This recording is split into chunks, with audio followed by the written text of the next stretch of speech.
don't think there are very many murder cases like this one. The horror of what happened is something that nobody ever expects. Officer down. 25 call for EMS. Justin, breathe! Breathe, Justin, breathe! And everything about it, the way the night started from the defendant's point of view, that he was just out shooting at animals and shooting at stop signs.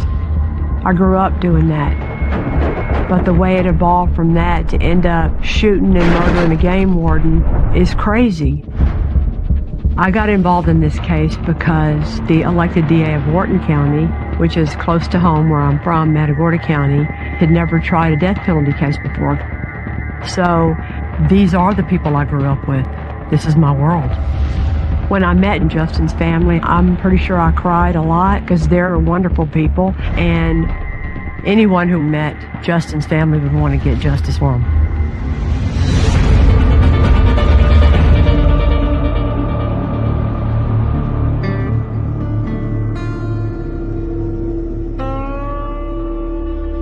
I'm a Texas game warden.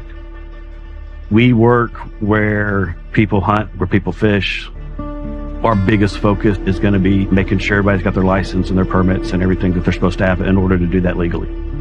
Our job's a little bit different than most law enforcement. Most of the people we deal with don't break the law. The flip side of that, though, is during hunting season, everybody we check has a gun. In Wharton County, there are 2 game wardens. And as game wardens, we work predominantly alone.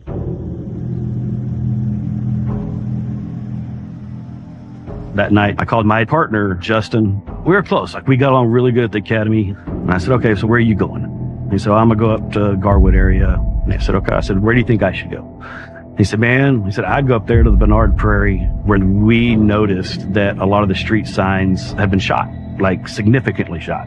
You could tell it was pretty current, recent activity. That's one of those things that we kind of look for in the off season because there's not a whole lot going on. And the shooting from a public roadway in Texas is illegal. He said, maybe sit up there somewhere, maybe you'll catch somebody. And so that's where I headed. I got up on County Road 279 and I parked my truck, turned all my lights off. Normally, I would sit on that road for 2 hours and not see a car. But I saw a truck turn off Highway 90 coming towards me, driving extremely slow. That's kind of a clue for us that there might be up to no good. So I'm sitting in the truck and I'm watching him through binoculars. And he shoots. My immediate thought was, this is the guy I'm looking for. As I was approaching him, we were face to face, which is not ideal for a police stop. Ideally, I'd be behind him so I could see everything in front of me. And when he's slowly rolling towards me, initially I thought maybe he was just getting closer so we could talk. Instead, he just slowly drove past my truck. I was just going to write him a ticket and send him home. Class C misdemeanor, just like getting a traffic ticket or running a stop sign. And he takes off. I was kind of shocked. This isn't normal. Now I got a guy that's not stopping, failure to yield. So that's serious. So we just upped a charge. When the suspect takes off the way he did, you have to chase him. What are you going to do? Let people just get away with it when they take off from you?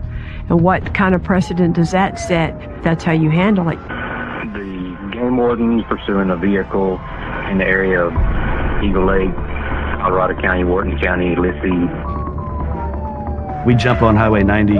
He was driving really fast, over 100. And my truck can't keep up. County deputies and the state troopers also joined in. Luckily, a constable was able to catch up to him. The constable was able to get behind him and call on the license plate. And it comes back to a James Garrett Freeman. You really had to watch your speed so you didn't lose control of your vehicle.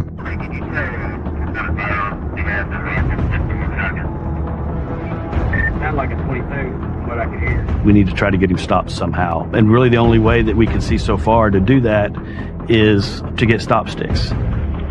All units, we have spikes deployed at County Road 260. Spikes deployed right in front of y'all.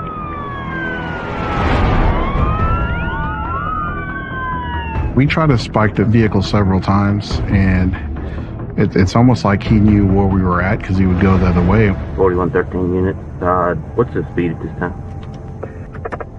50 miles an hour. 4113. That's good. You want me to try to block him off here or try to let him pass? Justin asked, hey, do you want me to block his vehicle? And I don't know what officer came over the radio and said it, but he's like, hey, it's your truck. And Justin did use his vehicle to block the road. We're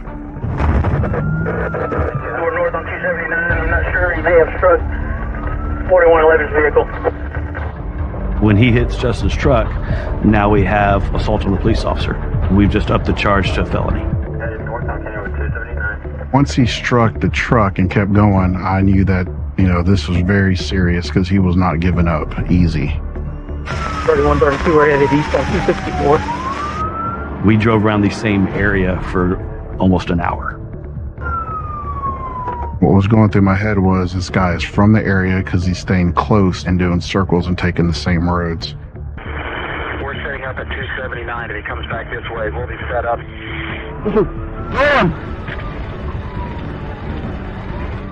I could see the troopers set up, and there was really nowhere for him to go around.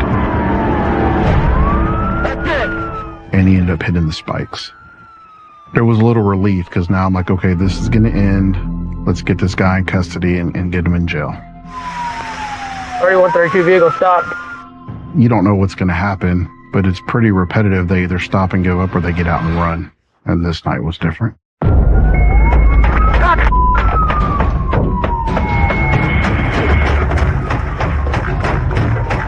I drew my pistol and tried to put rounds somewhere that direction.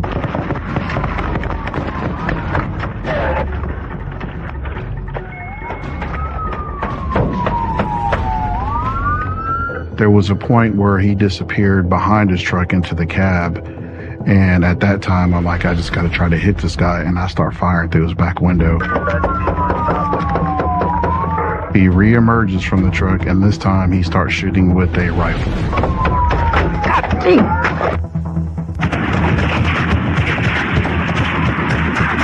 You could tell it was an AK-47 or an AR, just the way it sounded.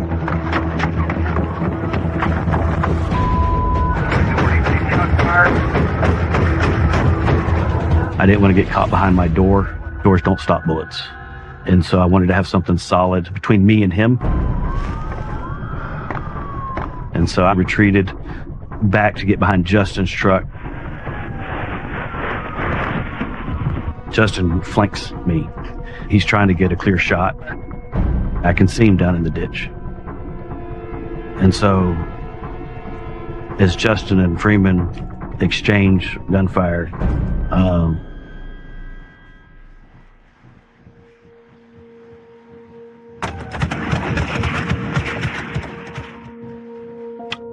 I look over and I see Justin's laying on the ground. All right. So I ran out to him and Justin,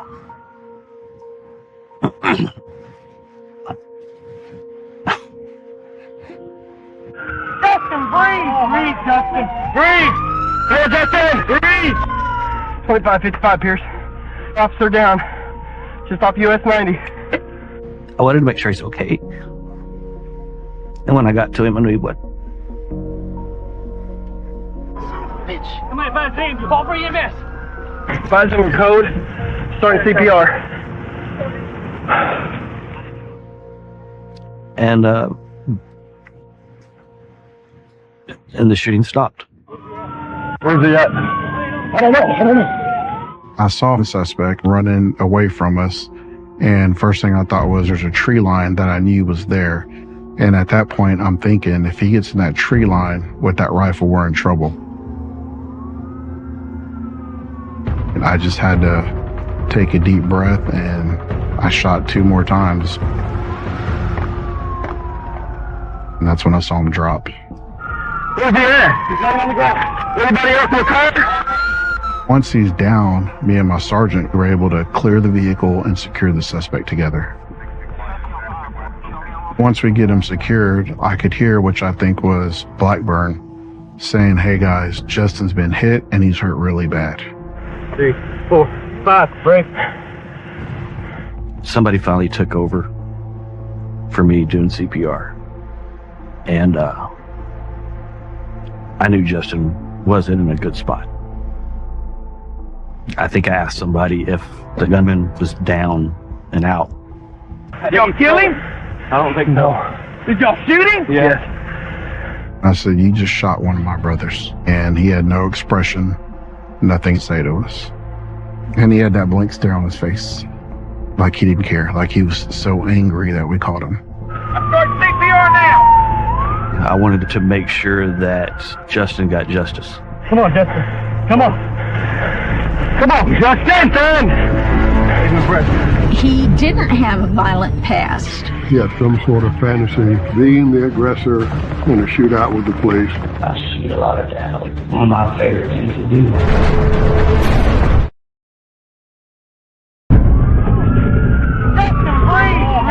After a wild shootout, the first responders were desperately trying to save Game Warden Justin Hurst's life.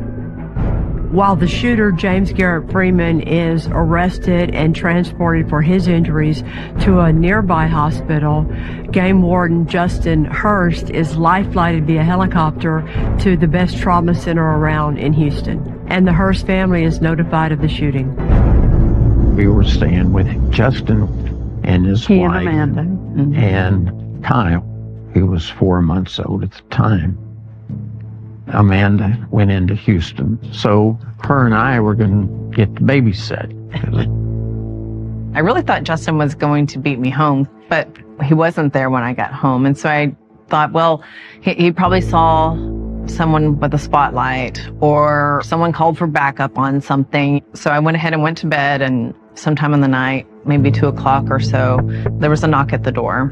And when I opened the door and I saw Justin's captain there, I pushed him and just pushed him and pushed him. And I was like, nope, go away from my door. I don't want to talk to you. I tried to shut the door on him. I knew whatever he had to say, it wasn't going to be good. The captain said, Amanda, he said, Justin's been shot. We need to get dressed and go to the hospital as fast as we can. All I could think was, we're brand new parents. You know, this can't be the end. We got to the hospital.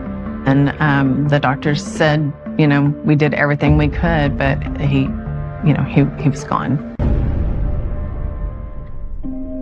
When he was a young kid, Justin was interested in the outdoors. Later on, he graduated from A&M and went to work for Texas Parks and Wildlife. Justin and I met. I was in college still, and he was already working for TPWD. I spent my first summer as his intern. We worked together banding model ducks, tagging alligators. Justin wasn't an attention seeker. He didn't like the focus to be on him. Very easygoing, very lighthearted. We dated for 3 years and spent a lot of time just doing outdoor activities. The first time he made me a homemade chicken fried steak with homemade biscuits, I knew I'd hit the jackpot. Justin and I were married in April of 2001. It was perfect. And then he was accepted into the Game Warden Academy. It's an honor, really, to become a game warden in Texas. Justin was kind of our top cadet. He taught us waterfowl identification as a cadet. He had a passion for ducks and geese and waterfowl. Kyle was born in November of 2006. He was so excited about being a dad. And he never got the chance. Justin's birthday was March 17th, and when he was killed, he made it 20 minutes into his 34th birthday. I kept asking God, why did you take my son? He had so much to offer. Why?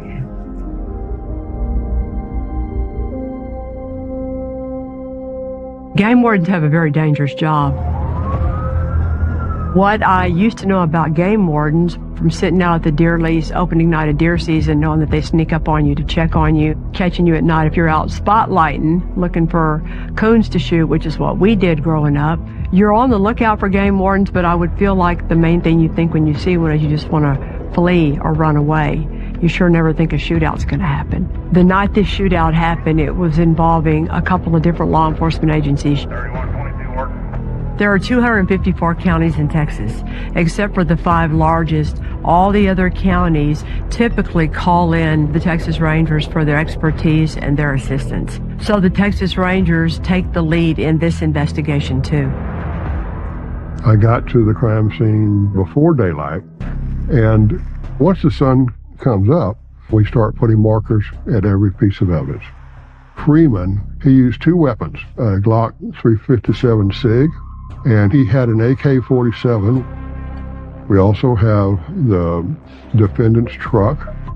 We find out that he has multiple weapons in his truck in addition to the weapons he used. We also have all the vehicles there, which are evidence. Over a dozen bullet holes in my truck. I had one go through the windshield and exit behind my headrest, the back window. He was shooting where I should have been, or where he thought I was. After the crime scene, I go to the hospital where Freeman is being treated and talk to him about why he did it. Well, Freeman was shot 4 times in the extremity, but his condition at the hospital was surprisingly good. He had some through and through wounds, but those were doing fine. He had to have surgery on his ankle, but he was doing well. And he was very coherent. I read him his rights, and he talked to me without really any hesitation. And I asked him what was going on that night. He said, I decided I was going to go out and do a little night hunting with my .22 and shoot a possum or something like that. After he shot one, the next thing he knew, he had lights on him and a game warden was there, and then he ran. What made you think I'm not going to stop? Can you tell me what was going through your mind at that time? I don't know. I don't even have the answer to that. It's costing me more money, I guess. So you thought maybe you could get away? Well, I don't think I was thinking that, because I know you can't get away. I mean, even if you do outrun him, you're not going to outrun the radios. He had no outstanding warrant, or he didn't have a lot of violations of the law on his record. He just decided that he was going to try and run. And then at the point in time where he couldn't run anymore, he decided that he was going to have a shootout. This is kind of your opportunity to tell your side of the story and what was going on with you that, caused you to do this. Because from what I understand, this is not your nature. I don't know why that was. I can kind of remember what my thought was. What the hell are you doing? You're going to get killed. Shot. You're not going to, just run away from it. We were watching the video. When you jumped out, you looked like you knew what you were doing with that pistol. I shoot a lot of cows. Do you? One of my favorite things to do. He told me he didn't really understand why he did what he did, but accepted that responsibility for what he did. It was a very tragic thing. An officer was killed. The officer died over his name. His name is Justin Hurst. Nice young man. His wife just had a baby. How do you feel about that? Terrible. Wasn't no reason for it, honestly. After Texas Ranger David Maxwell interviewed James Garrett Freeman at the hospital, he was officially charged with capital murder. Under Texas law, he's facing the death sentence. This case is different because you have a defendant who, I found out later, he didn't live a life of crime, but one night in his life, one night of God knows what was going on in his head, and a whole world was changed just by stupid decisions. And there are consequences for every one of those decisions. I'm Kelly Siegler, and I make this promise, the same promise I make to all victims. I won't quit, and I will not give up. I will do what needs to be done. I always have. In 2007, the man in charge of our office, the DA's office in Harris County, basically imploded for lots of reasons. The office was in chaos, and no one knew what was going to happen next.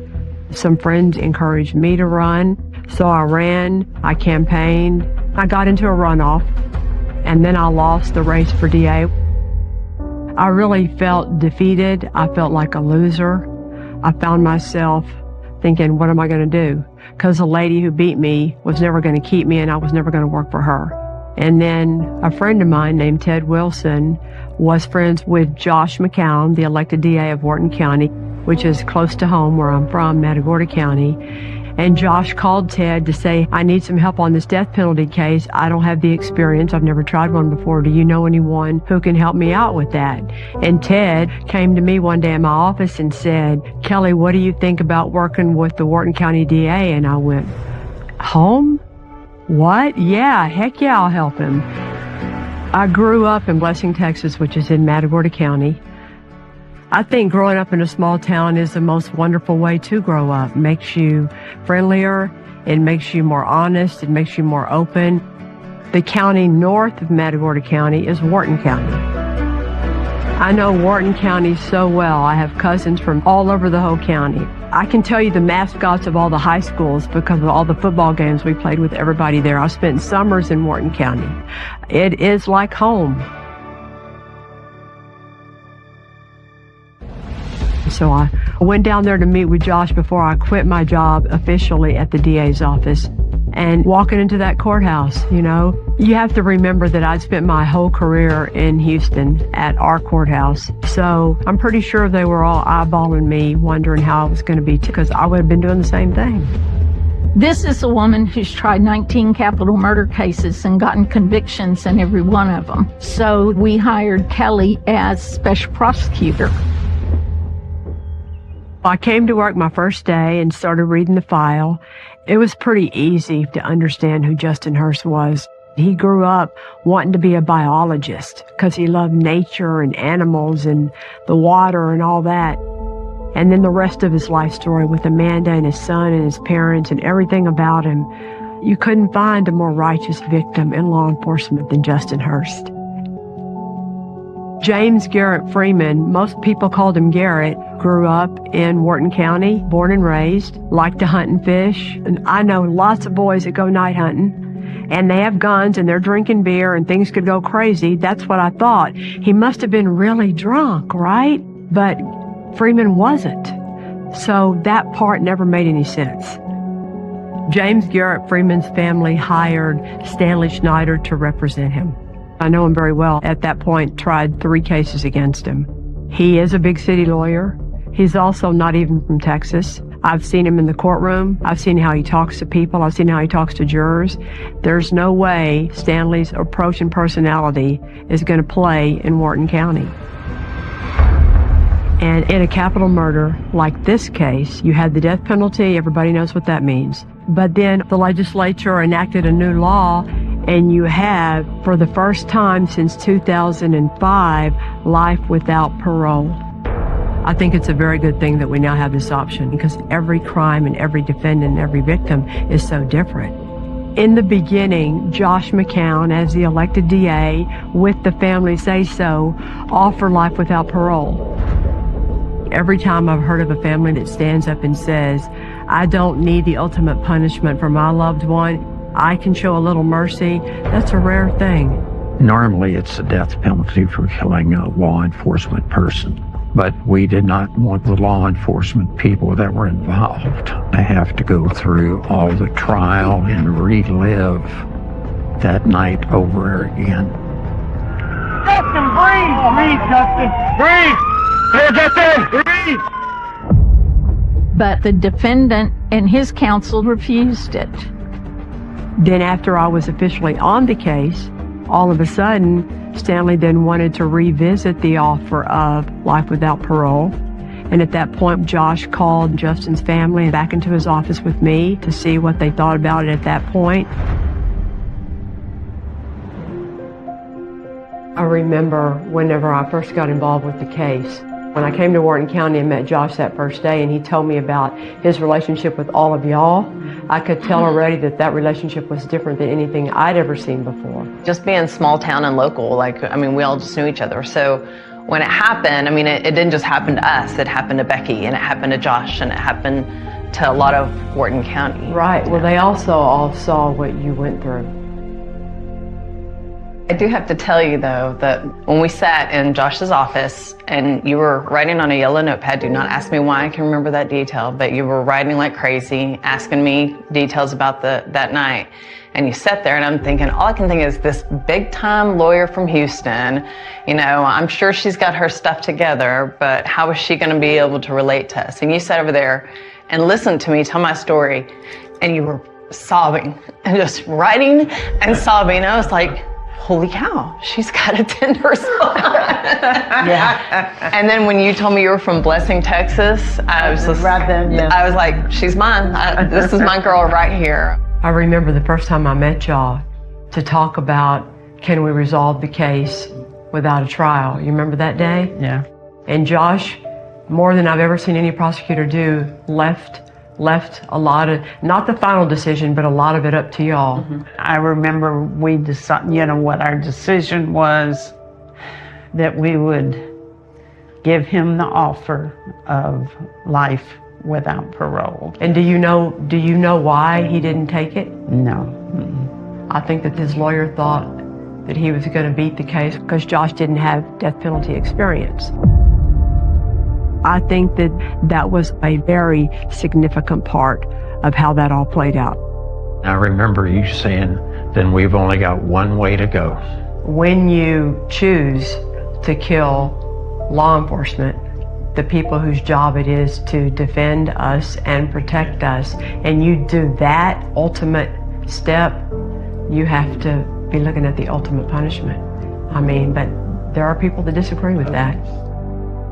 The family felt like they had left life without parole as an option for plenty of time, and they didn't want to do that anymore, and they were ready to proceed with going through a trial and seeking the death penalty.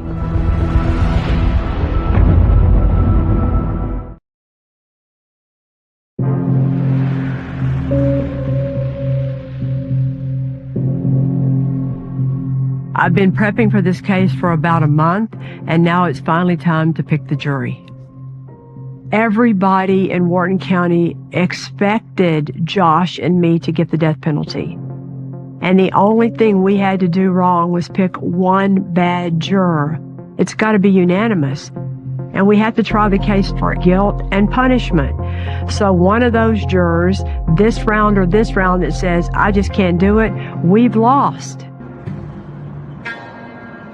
We started opening statements that first day. The courtroom was pretty packed. My goal was to tell a story about that whole night and how it all went down.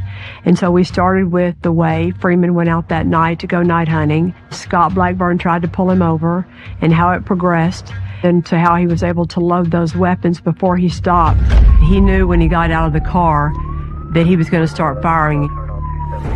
And then the way he parked his car to try and take out not just Justin Hurst, but 6 other cops, and walk the jury through that so they would understand the calculated, premeditated massacre that Freeman tried to orchestrate that night. I've never seen someone 5 foot tall fight like a bulldog like Kelly Siegler.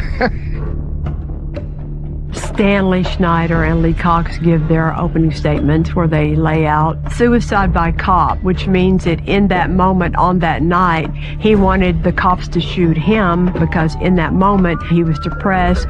That was going to be his defense. There are people who attempt to draw out an officer and put them in a difficult situation where the officer believes they have to shoot. I think that could apply here, but one has to be able to try and establish that through past suicide attempts, through obvious depression. If Stanley Schneider is successful in making the jury believe this all happened because of suicide by cop, Garrett Freeman could be found not guilty of capital murder, not guilty of murder, not guilty of anything. In the process of going over the evidence and deciding what we're going to present, what we're not going to present, we as a team made the decision not to present the confession. From what I understand, this is not your nature. I don't know why the hell I did it. My thinking was, along with Josh's, why would we use that? We'd rather have him take the stand if he wants to tell his story. Then he would have to undergo cross-examination and explain everything else.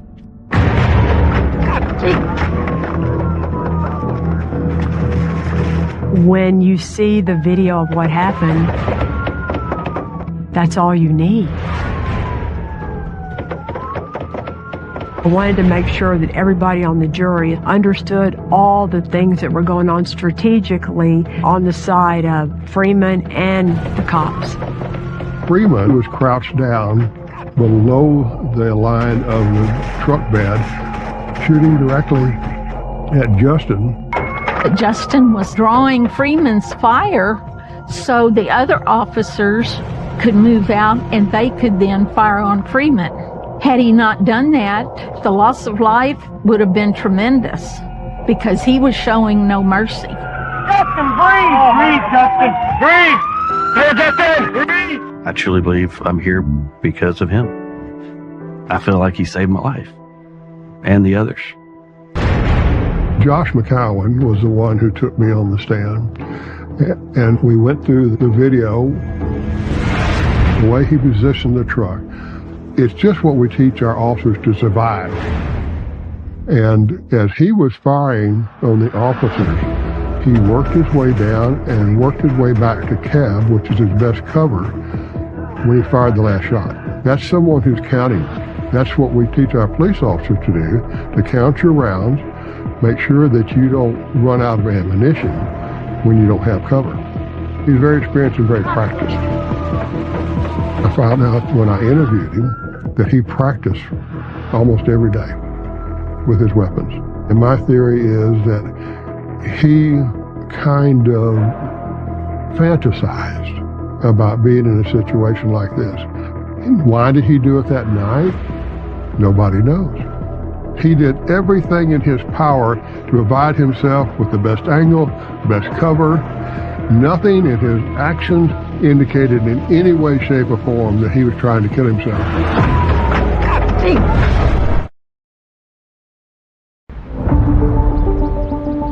To me, it was important that every single officer involved in the chase that night and the shootout that night, for each of them, take the stand. And I wanted the jury to see that those men who testified in that trial, it changed their lives forever.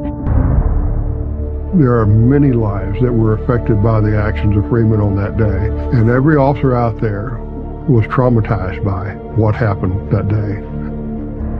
People get this idea that cops are just want to get in shootouts and have all the glory, and that is far beyond the truth. I would not wish this on anybody, any officer, to have to even shoot somebody in their career, much less have their partner get killed. Scott Blackburn is the person who is the beginning of this story. He's the other game warden who was best friends with Justin Hurst. Scott Blackburn was probably the most important fact witness. You want to make sure when you're laying out this whole crazy way it went down to the jury that they understand what all was going on in Scott Blackburn's mind as it started all the way until it ended. And you try your best to put into evidence all the little actions and steps that Freeman took. I demonstrated how Freeman was using his guns. When he came out with the pistol, he took what we kind of call a military stance or a law enforcement stance, aiming at my vehicle and Sergeant Tierney's vehicle, and he was going back and forth, kind of a sweeping motion from vehicle to vehicle. The tricky part with Scott was that he was so involved, invested, and traumatized, and it was just painful to watch him have to tell the story. When I testify, I wear this called an end of watch bracelet. And so it has Justin's name on it and the day that he died. But when the defense cross-examined me, we watched the entire dash cam video together and critiqued every single thing I said. I think the Scott Blackburn and all the other officers involved that night, that they all did a wonderful job, and there wasn't a person in the courtroom that doubted one word that they had to say. When Josh and I rested our case, we both thought that it was going very, very well. Stanley had the Freeman family testify to the fact that Freeman had no violence in his background, and this was not him. The world of people that knew Freeman was a really nice group of people. His parents were wonderful from everybody you talked to. We were dreading that because we knew they were going to be good witnesses, and they were. They tried their best to explain what happened that night, but I think the question that we all had, and maybe they had too, was, but why? Why? What was going on to make him do this? And I don't think any of them had that answer. Dr. Jerome Brown was called by the defense as an expert to try and establish even better this theory of suicide by cop.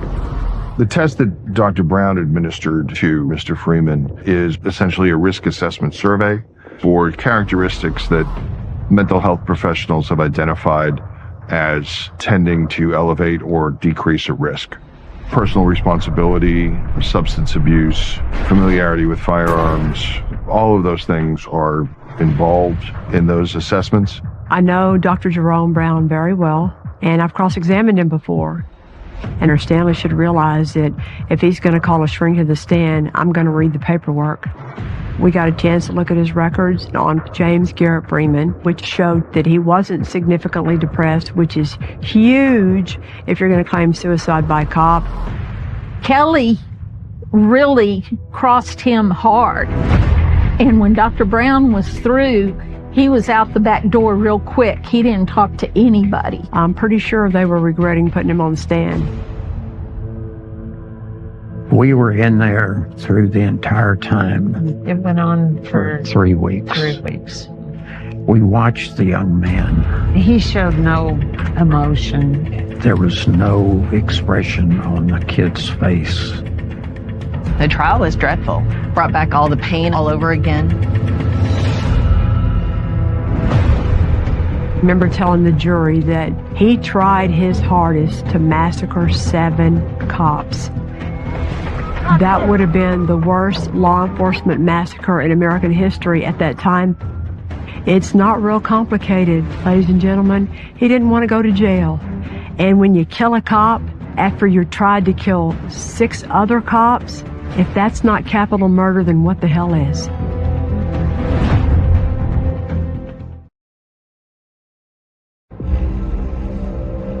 The jury deliberated and came back with a verdict in about 4 hours.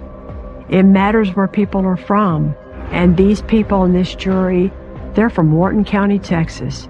And I thought I knew then how they were going to appreciate how this crime went down. And they weren't going to put up with it. And they didn't put up with it, and that's what their verdict was. He was found guilty. It was a relief to hear the verdict.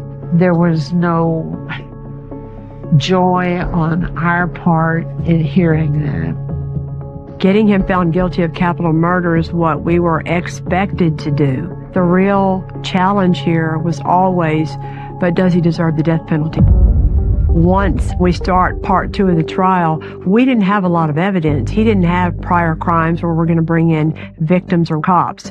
It was more about what is the defense going to do now, if anything, to make a jury think, I don't want to give him the death penalty for any reason at all.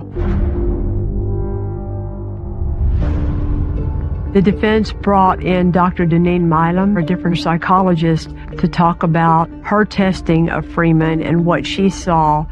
And I remember reading her paperwork thinking, oh, I don't know that I would put her on in the punishment phase of the trial.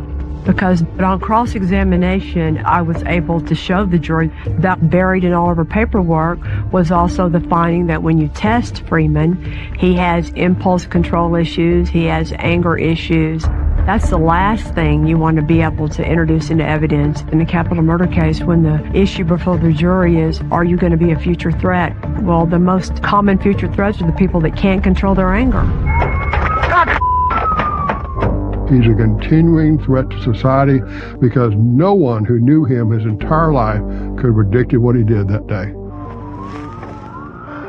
That means nobody could say with any certainty that he wouldn't do this again. We waited overnight for a verdict for the death penalty. And that next day, the jury came back around right before lunchtime and gave him the death penalty. It's bittersweet. You feel horrible for his family, for Freeman's family, because now they've lost a son. But yet you feel a sense of justice for the Hearst family, because this person who took their son away can't do that to anybody else. Before I ever even came on board, Garrett Freeman was offered life without parole, and he didn't take it. And had he taken it, he would still be alive today.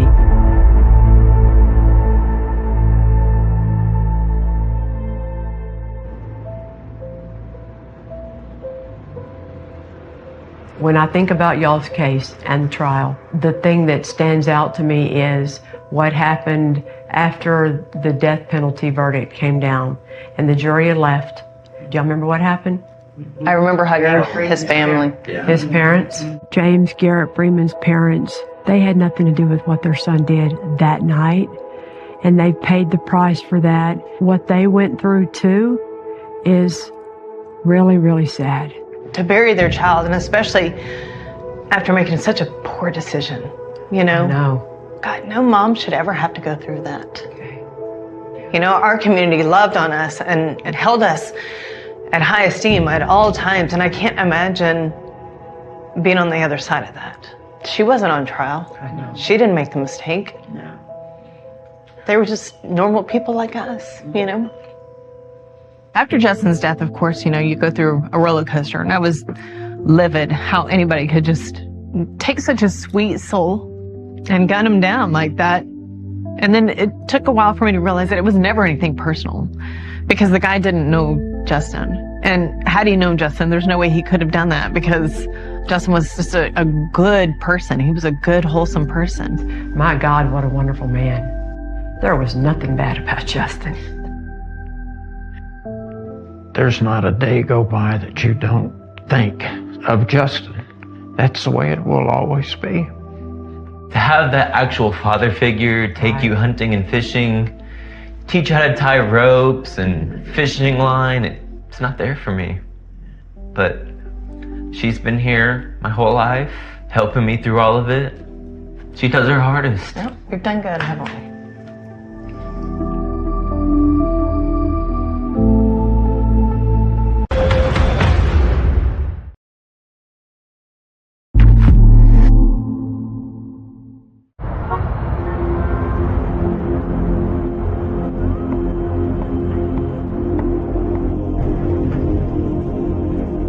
I'm Kelly Siegler, and I was a prosecutor for over 21 years. I'd been involved in more than 200 trials, around 60 murder cases, and 20 death penalty cases. Hello, Rhonda. Hey, Kelly, how are you? Good, how are you? The prosecutor is the voice for the victim and for their loved ones in that courtroom. My job is to seek justice. And when you meet the victim's family, it's really easy to know who you're getting justice for. What did that feel like, watching him take his last breath, dying before your eyes? We were taught at our office that your courtroom is your living room. And anytime we can reenact and show exactly what we think happened to the victim, we do that. She turned that bedroom into a torture chamber, that bed into a butcher block. In 2004, I tried the case of the murder of Jeffrey Wright. During the trial, I brought the brutalness of the crime into the courtroom. Where all of these injuries in the chest area consistent with the knife being held in this direction. To get my point across, I used a tactic that was at the time controversial. It garnered a lot of press and even more criticism. This case changed the course of my career in ways I've never talked about. When my daughter started working as a prosecutor, defense lawyers told her first day at work, you know, your mom was wrong what she did in that courtroom. I don't care. I'm glad I did it. I know why I did it. I'm proud I did it. And it was the right thing to do. So here's the bed pieces. Where's the mattress? They burned it because it was... It was bad. It was, yeah, that biohazard. Where's everything else? Right around the corner. Oh, come show me. Today I'm at the Harris County Evidence Archives, which is only open to lawyers. The shovel. I didn't remember if we recovered the shovel or not. I haven't seen this stuff in over 20 years, and looking through all this makes me feel like I'm right back in that courtroom all over again. So this knife is different than a typical knife in a murder case because the piece is missing. State's Exhibit 65, and that's the piece that's found embedded in Jeffrey's skull.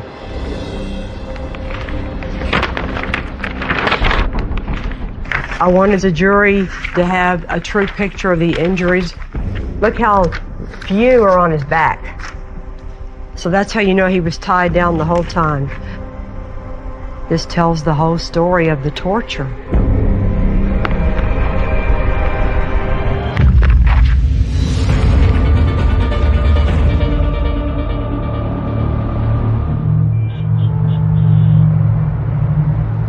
The night that this case began started like any other night, but it quickly changed into a case that none of us involved would ever forget. On a Saturday evening, a defense attorney came into the district attorney's office during non-public hours and said they could find a dead body in the backyard of the house at this address. It's really unusual for a defense lawyer to report a crime. He doesn't identify who the person is, but we all figured out pretty quickly that the reason Neil Davis was the reportee was probably because he was representing somebody that had something to do with why that body was in the backyard. The people that lived at 10822 Berry Tree Drive were Jeff and Susan Wright and their 2 children. This is a middle-class neighborhood. It's midnight. We're using flashlights to try to light that area up and see. When they looked inside the patio portion, they saw the head and shoulder of what they believed to be a male subject.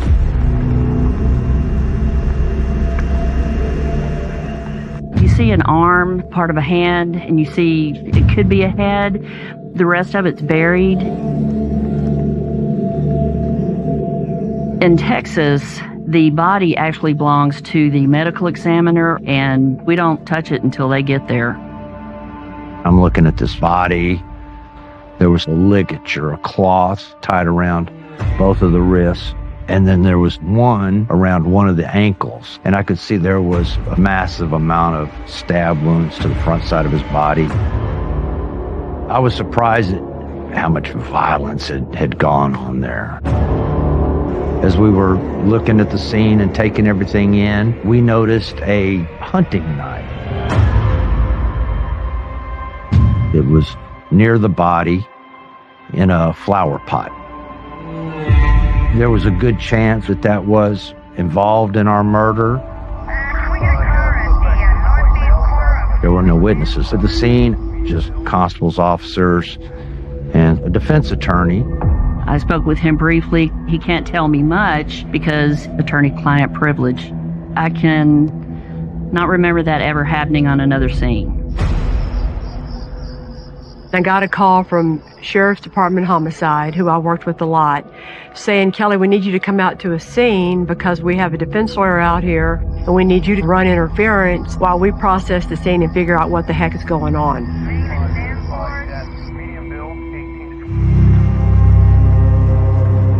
Going to a scene in person is something that you never forget. I've never been asked to do that before.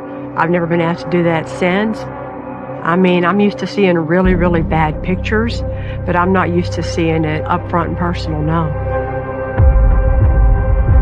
When you're a girl prosecutor, mostly working with guys, I remember always thinking, be cool, be strong, be in control, and act like you know what you're doing, even when you don't.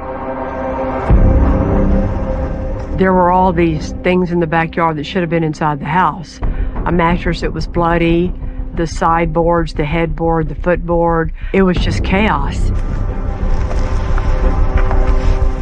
When they shine a flashlight on the mattresses, we can see dark stains. You think it's blood, but you really can't tell at night. It was saturated. It hit me right then and there. Somebody needs to show a jury how this bed was used in the commission of this murder. And I asked the crime scene guy to take the bed and store it in the property room. When you get past the patio, you go into the master bedroom. It's a chaotic scene. Something happened here. This is probably where the murder occurred. The bed is missing. Obviously, the mattress and the box springs belong to that bed. It looks like a tornado has come through this room. There's all kinds of articles over the floor. There's blood staining. Blood spatter in various places on the walls. It was on nightstands. When a stabbing occurs, the first stab, you don't pull blood out when you pull back. It's the second one that goes in, you're pulling blood out, and it'll throw some cast out. There was some pieces of carpet that had been cut out and taken outside and thrown out there. There was a paint can and a paint roller off to the side on the floor. This appeared to us that somebody was hastily trying to clean up this crime scene. There's signs of bleaching. People always want to use bleach when they're trying to clean up a crime scene to get rid of the blood. It looked like a cover-up gone wrong. When we pull him out of the ground, we think this is Jeffrey Wright. We didn't know where Susan Wright was. We didn't know where Jeffrey's children were. Did somebody abduct them and kill Jeffrey? There were a lot of unanswered questions.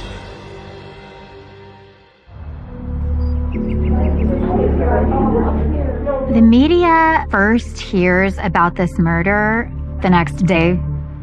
Things like this did not happen in this part of Houston, and they did not happen with families like the Wrights.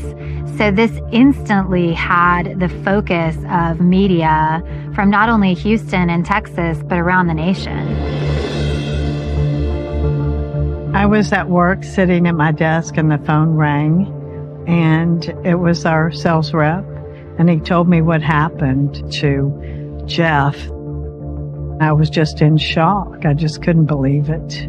He was my friend. Jeff and Susan Wright, by all accounts, were a happy couple. They were young, beautiful. They had 2 little kids. I mean, they seemed to be living the American dream. Oh, whiplash! He was a good father, a good family man, was just a good person. Jeff didn't deserve being stabbed. I start searching out Susan Wright and her family members. And we don't know what role any of them have or what information any of them may have. So several of my partners are out looking for them. They find the home of Susan's parents. They find the home of her sister, but nobody responds to the investigators. What's going on here? Why won't you let us talk to her? Later, we found out she checked herself into a psychiatric facility. 193 stab wounds. I've seen all kinds of trials in this town, and this was going to be the trial of the century. Like you're mad, like you're afraid, like you can't stop. Objection, Your Honor. I'm going to ask the prosecutor to get back down in the seat.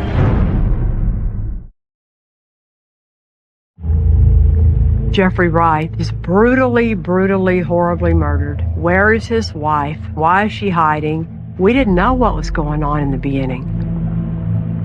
Defense attorney Neil Davis informed the Harris County Sheriff's Office that Susan Wright was receiving psychiatric care in a hospital.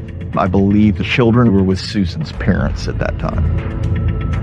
Why is she in a psych ward? Who put her there? How'd they get her in there? All those questions I didn't have the answers to, and it didn't make any sense. Susan has not given a statement to the police. And once Neil Davis identified himself as her lawyer, all communications that law enforcement would attempt with her have to go through him by law.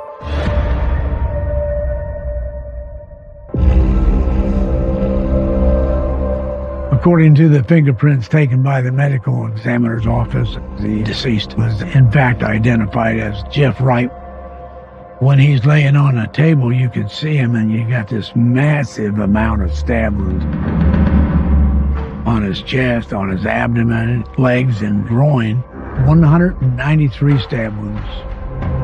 The medical examiner was able to locate a piece of metal in the top of his head, which was consistent to the tip of a knife found in a flower pot.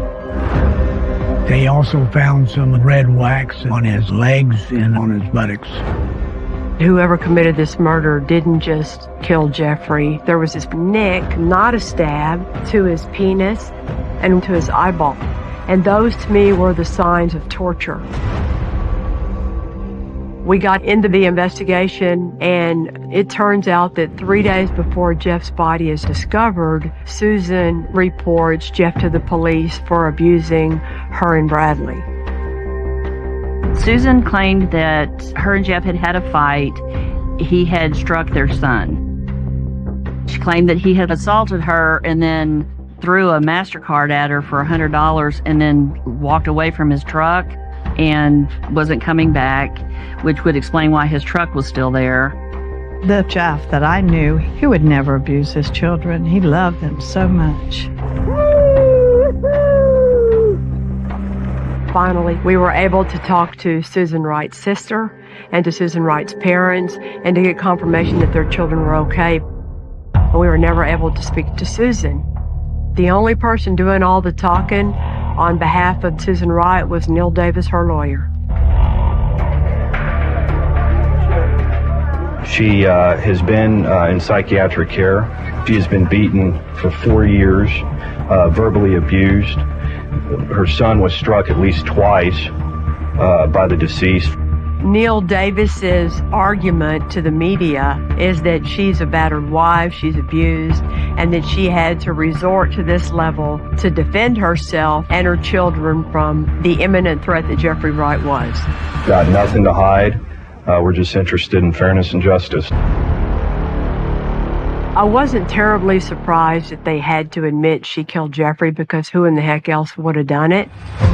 I was more surprised with the way they presented the abuse and why she felt the need to kill Jeffrey. If you're a battered spouse, your state of mind based upon continuing chronic systemic abuse is not going to be the same as any one of us in this room when we're confronted with imminent danger. You may have a different picture of what type of danger is imminent and whether or not your response to use force or deadly force is reasonable. Well, you have to remember that I grew up in an abusive house. And I lived with a mom that let a man abuse her for way too long. So I was never going to just discount a woman saying she was abused and blow it off. That was not going to happen. But I also wanted the proof. I took statements from friends and family, and we learned that Susan's family did not like Jeff. They didn't want her marrying him to begin with because he had a possession of marijuana. He had been arrested for theft and a bad check. Her parents had begged her to leave him and take the kids, but no one saw any injuries. There were no written reports or documented incidents for domestic violence. She also threw in the allegation that Jeffrey used cocaine, and when he did, that would make him more prone to lose his temper and become abusive to her and the kids. Jeff had cocaine in his system at the time he died. But on all of the interviews that were done with people that knew Jeff was that he was a hard worker, a personable guy, a good provider. He placed his family as a high priority in his life. In Texas, if you intentionally take somebody's life, that's a murder case. If she was abused, In this situation, this night, when the stabbing happened, maybe she could claim self-defense at trial, which would make her not guilty, but she's still going to be looking at murder charges being filed against her. In this case, the evidence available was a very bloody, brutal crime scene. You were looking at a body that had been stabbed 193 times and buried, disposed of, and hidden. If you're a prosecutor who's been around for longer than 5 minutes, these things are not going to scream out self-defense to you. You're probably wondering, well, then how did she get those bruises on her hands and fingers when she made her domestic violence report a few days before Jeffrey's body was even found? I think that Susan might have gotten a couple of the bruises from murdering Jeffrey. She might have gotten some of the scratches from the knife she was holding, but I bet she got most of those bruises from taking apart a 4-poster bed and dragging a 220-pound body across her bedroom, across her patio, and putting him in that hole. She probably got pretty dinged up doing all that. We know from the medical examiner, Jeffrey was killed on the 13th. I think that after she committed her murder, Susan somehow thought she could make it all go away, tell people that Jeffrey ran off. It looked like a cover-up gone wrong or a big old change in plans because it just got overwhelming. And so the police report that Susan made at the constable's office was on the 15th. Then she hired a lawyer, and then she checked herself into a psychiatric facility to hide out from the police. Susan Wright had supportive parents. Susan Wright had a wonderful sister. Susan Wright is a beautiful, healthy American woman. She could have gotten out. It might have been rough. Jeffrey didn't want a divorce, but that's not an excuse to commit murder.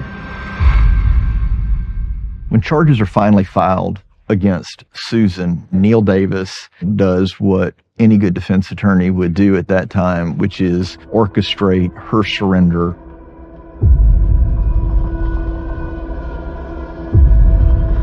As we are getting ready to go to trial, Susan Wright is out on bond, which is not unexpected. She's just living her life, waiting until time to go to trial. To me, the evidence in this case was pretty clear. Susan Wright murdered Jeffrey. And I need to show a jury how cold-bloodedly and diabolically she tied him up and got on top of him before she started stabbing him.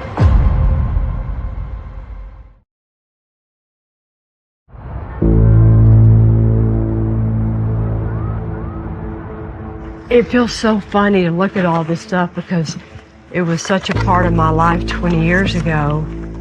And all of these things are such an important part of the story.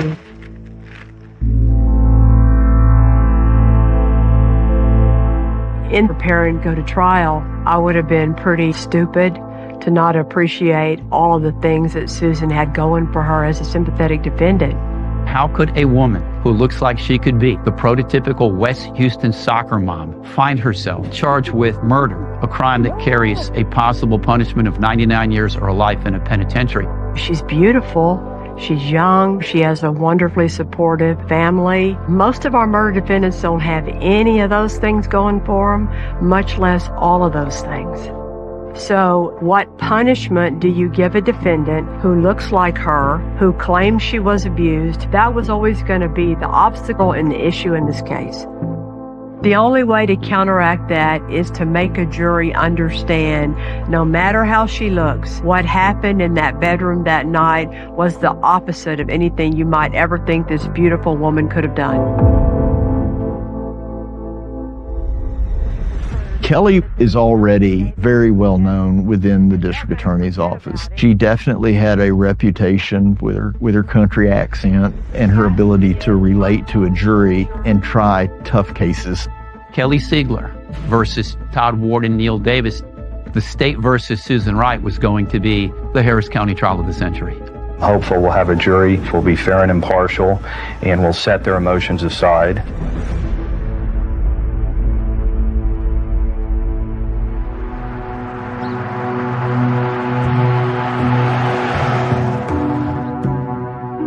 Susan Lucille Wright stabbed and mutilated her husband, Jeffrey Wright, on January 13, 2003. Theirs was not a perfect marriage.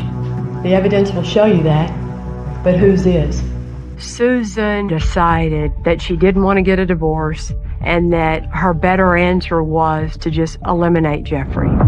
She also knew she was going to get a life insurance policy. $200,000. This case is not about self-defense. This case is about selfishness. She put all those wheels in motion way before that horrible night in January. Die, bitch. Those were the words that Jeffrey Wright told Susan Wright the evening of January 13th, 2003, when he hovered over her in the bed with a knife. Nobody deserved to suffer the fate that Jeff Wright did. But make no mistake, I think there was a side of Jeff Wright that he did not want others to see. That side existed. For years before this incident, Jeffrey Wright kicked, pushed, and punched Susan Wright. I think that marriages where abuse is systemic, women can't leave. Women don't leave. Susan Wright had 2 kids. She had nowhere to go. They struggle, and she gets the knife, and she stabs Jeff. And she stabs him several times, but she's in such a panic. She thought her husband was still alive. She goes and she gets a necktie and ties his hand to the bed. And she continues stabbing him. She believed that she had to use not just force but deadly force to repel an attack from her husband that she believed meant the difference between life and death. How do you claim self-defense when the person you're defending yourself against can't use his hands and he's laying on a bed tied up and he can't move? What are you defending yourself against exactly? I always believed that I had to drive home to a jury and not just tell them about what Susan did in that bedroom that night, but show them. We had left the bed downstairs in the Special Crimes Division. We had the bed brought up, and the sheriff's investigators put it back together. You got to make it come alive. You can't just sit in your chair and talk to the witness in the stand and just discuss it theoretically. You got to make it hit home to a jury. Hit them upside the head with it. That's what you have to do. And any prosecutor that doesn't do that is not doing their job. I wanted the jury to go, God, okay, she did that? And you want me to say Jeffrey was a jerk of a husband, therefore excuse her conduct? You have Neil and you have Todd who are just looking at it like a freight train that they can't get off the tracks for. They had objected in advance, but that freight train was coming.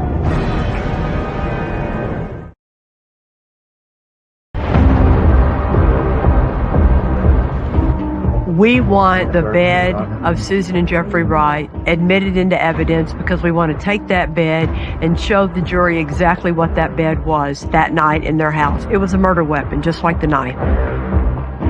The bed was assembled and it was showtime. All rise, jury, please. Kelly absolutely is known for the great level of empathy that she has for the victims of any violent crime. She had many meetings with Jeff Wright's family. She wasn't going to let them be surprised by how upsetting the evidence was about to become for them. When you're a prosecutor, your job is to seek justice. Jeffrey Wright's family was a typical good family. What happened to them was horrible. Detective Reynolds, are these the pieces recovered from the scene on Berry-Tree Road? Yes, ma'am, now. If I stand next to the defendant and we're both barefooted, do we appear to be the same height? Very close. Okay, thank you. Is Paul Doyle the same size and approximate height as Jeffrey Wright, 6'2", 220? Yes, ma'am. Paul Doyle is another prosecutor that I had luckily convinced Kelly had a much more similar stature and build to Jeff Wright than I did. I was definitely not going to be the guy that demonstrated in the bed. Think I could take a knife away from him? Objection, speculation, Your Honor. The district attorney's office at that time, as it was still fairly old-fashioned, and there was a rule in the employee handbook that any female prosecutor in trial had to wear a skirt or a dress. So on that day, I had to get permission to wear a pantsuit, not a skirt. And I don't think I even told them because I need to straddle somebody. How about if you stand at that corner right there, right by Mr. Davis? The risk I was taking with the jury, trying to show them exactly how this went down, they could have thought I was being too theatrical.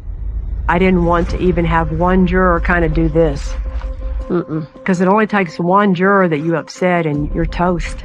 But I also hope that by the time I argued to them, they would understand why I did it. And they would deliver the verdict that I thought was justice. Show the jury the way the left wrist was tied.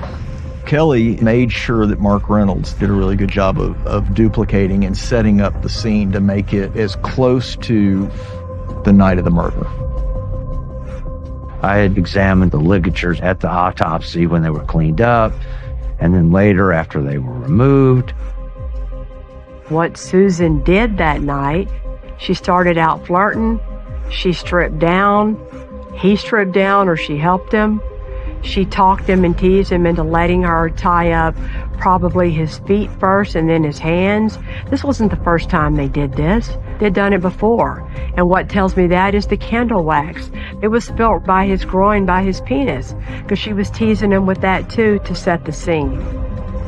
So if the defendant were to get up on top of Jeffrey Wright, something like this, and straddle him, and she's right-handed, and I attack at the head area first, which side of his face or most of the injury is going to be on? On the left side. During the bed demonstration, Susan is cognizant of the fact that people are watching her. So she is trying to act like this bed horrifies her. It felt like she was making some mistakes with when she would cry and how she would cry. She wasn't coached very well, in my opinion. Where were most of the wounds concentrated on the body of Jeffrey Wright? In the chest, the neck and the chest. Did you see anything consistent with a stab to the penis? Not to the penis itself, no. Because you saw what? It was nicked. It's a superficial cut. It's more of a slicing. Superficial slicings like this. Right. It was all Kelly. She became Susan Wright, and she got her message across very loud and very clear on how horrible the final moments of Jeff Wright actually were. We're never going to have the time to go through 193 stab wounds. To me, in addition to the number, was the fact that there was some overkill, nicks and pricks. Susan stuck him in the eye and stuck him in the penis. How is that self-defense?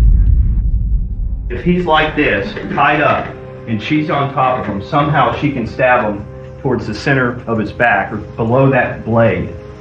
I think you'll be surprised at his mobility once you put that knife in his chest. Neil Davis wanted to make a big deal out of the very few stab wounds that were toward the back of Jeffrey's body, and Mark Reynolds answered him and said, if you're twisting and turning and trying with all your might to get away from being tied up, she's going to slip a little, the knife is going to get bloody a little, it's not going to be a perfectly, completely all on the front fight. What Kelly did, recreating her take on what happened, was genius. It was courtroom theater. Everyone was riveted. We had not seen that level of drama and demonstration in a courtroom ever. There are people out there to this day that think it was too much, it was too dramatic. I've heard the criticism, but I'll stick with what I believe. After putting on all those witnesses and doing the demonstration and it turning out as well as I hoped it would, we rested our case. And then it was time for us to hear once and for all what the defense was really going to say happened. Your Honor, the defense would call Susan Wright.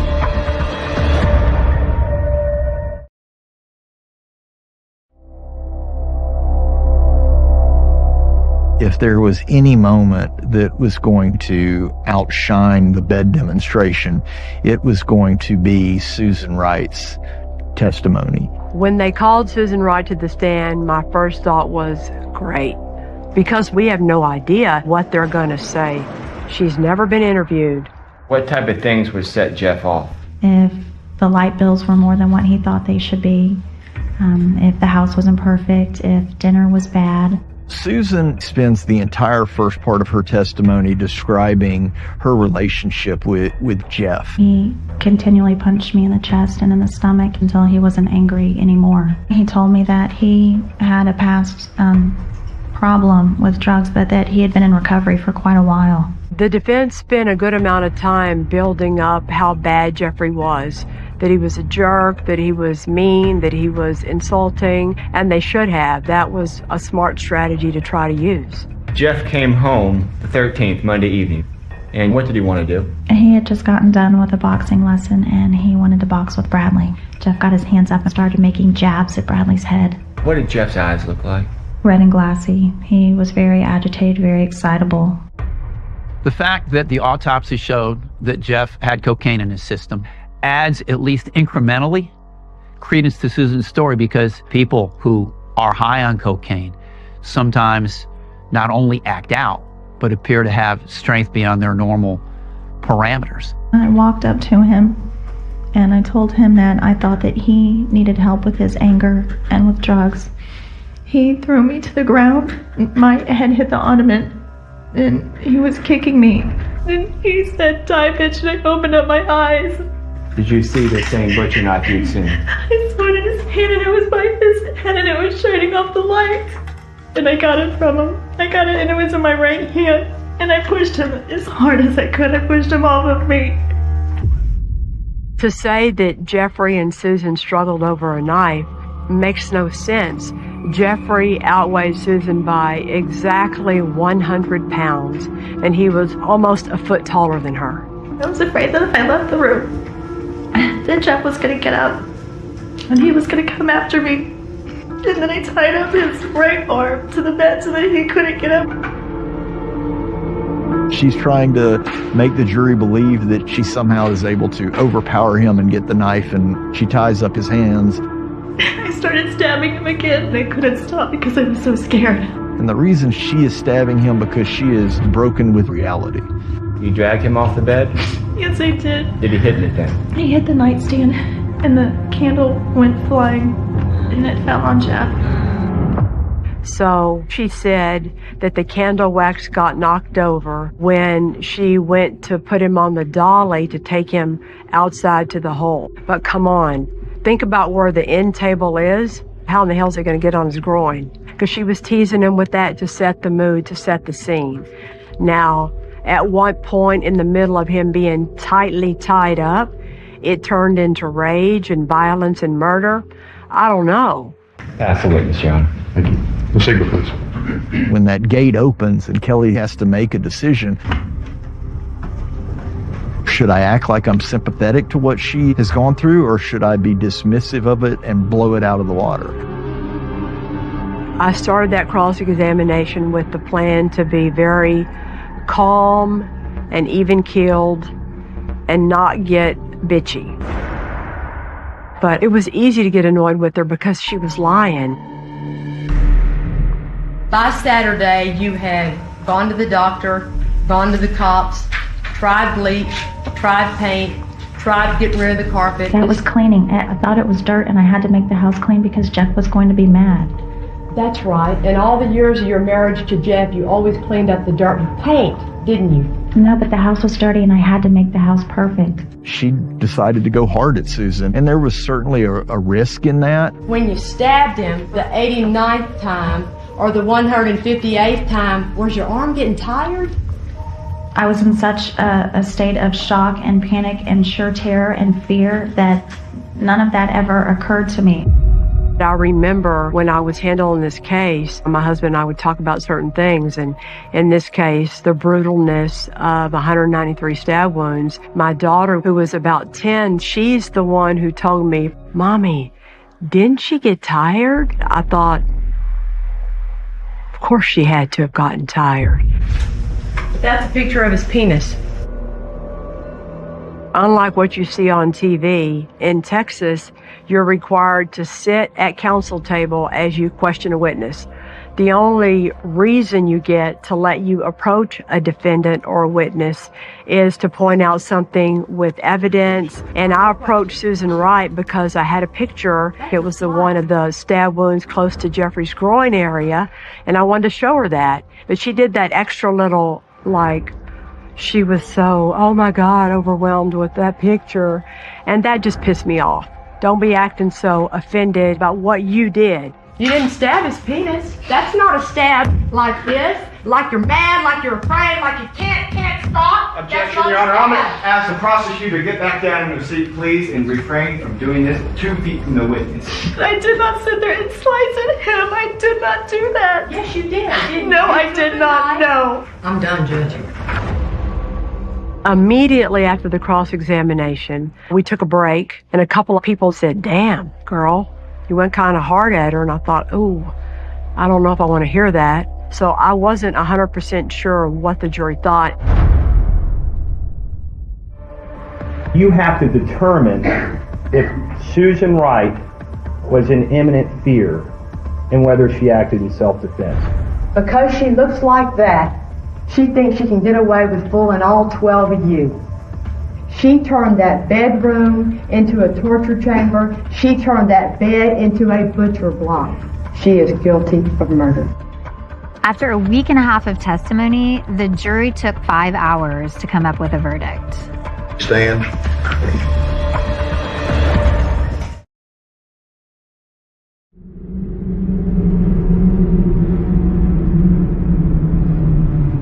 We, the jury, find the defendant, Susan Lucille Wright, guilty of murder as charged in the indictment.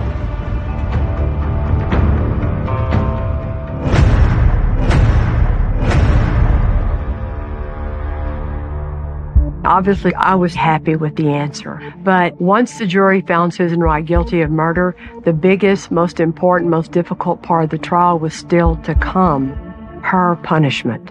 In Texas, we have a very unique system. Texas lets juries and not judges assess punishment in non-death penalty cases.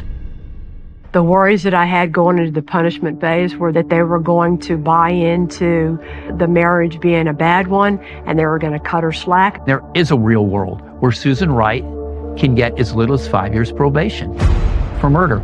The whole game in this trial was making the jury understand she does not deserve probation or the minimum range of punishment or anywhere close to that for what she did to Jeffrey Wright. We certainly had the very sympathetic testimony of Jeff's family. Stab him in the eyeballs, but he's awake. I can't believe she did. She's evil. Those were certainly emotional pulls for the jury to consider. Ultimately, the jury comes back pretty quickly. Jeffrey's family asked why it wasn't a life without parole, but they're never going to be happy with the answer. How could they be? Their family had been broken forever. And the kids, they went to live with Jeffrey's brother and his wife to let them grow up without her being anywhere around them to further ruin their lives.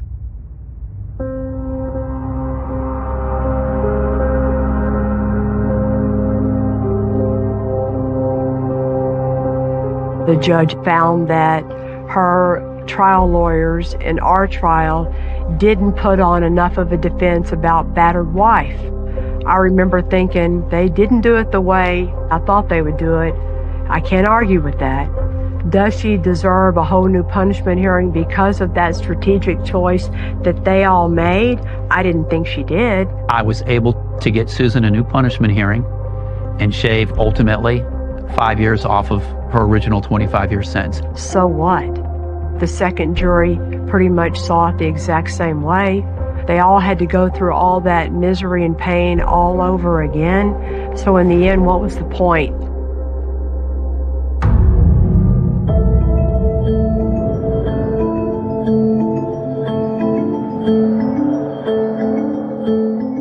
Susan Wright, the woman dubbed the Blue-Eyed Butcher, Guess what, folks? She's out of prison. Released this morning at 9:30 from this facility, this women's facility right behind me. In December of 2020, when Susan Wright was released from prison, the media went crazy. They were blowing up my phone. It was all over the news. They were hounding her. It was a really big story. Please don't do this to my family. Please stop. Have a heart, please. If the courtroom is a theater of law, then this trial had its share of theater. Some would say more than its share. I say just enough.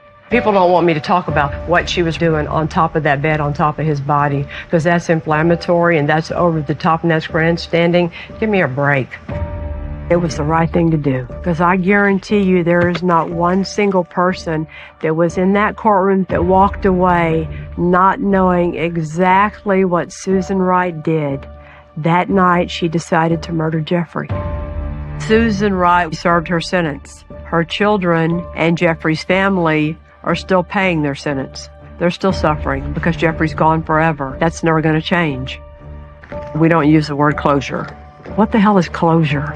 Closure means gaining peace. That's a bunch of bullshit. All we can try to get in the real world is justice.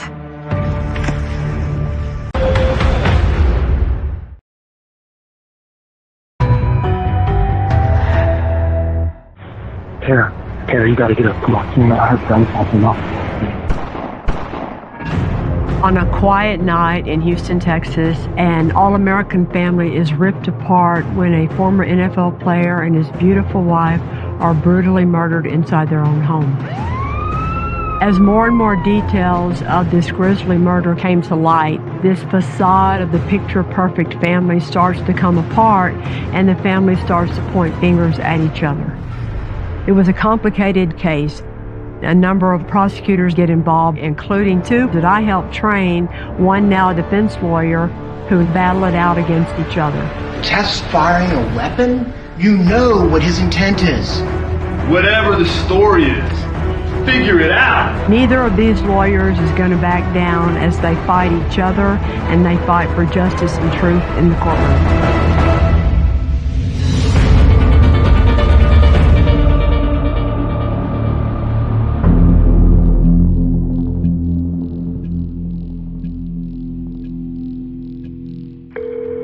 Houston 911, do you need medical, police, or fire? I just heard 2 gunshots downstairs in my parents' room. And your name?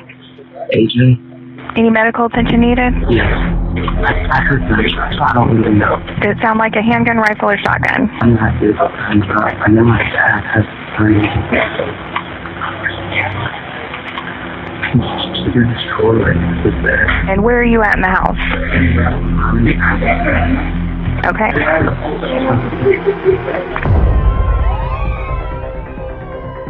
Okay, they're asking you to step out of the house. As HPD arrives, AJ turns off the alarm system as he meets them at the front door with his little sister, Kara. At that point, the number one priority is to get AJ and his little sister outside of the house and to safety. The initial patrol officers swept the house and discovered there was no sign of forced entry. As they were searching, officers did not find anyone else in the home. And then they enter the bedroom of AJ Armstrong and Kara's parents. And they see Dawn and Antonio Sr., who had been shot. As soon as I pull up, an officer proceeds to tell me we have 2 victims upstairs in bed with GSW to the head, which is a gunshot wound to the head. We enter the room. Closest to the door is Mrs. Armstrong. And I immediately go to her first. I just go to checking pulses and look for a chest rise and fall. And then once I didn't feel anything for about 15-20 seconds, I realized that she's no longer with us. Immediately after that, I'm walking around the bed to Mr. Armstrong's side, and he had a pillow over his head. I take the pillow off, and he's still alive. He's still breathing, he's still trying to live, so we go into rescue mode. He has blood everywhere, and you can see the entry wound from his gunshot wound to the head. Once we get Antonio onto the stretcher, I have a young gentleman come up to me. He looks me in my eyes and he says, "Is he going to be okay?" And you could tell that he was worried. He didn't say who he was at the time. He looked like a family member. And I just told him, I was like, we're doing the best we can for him.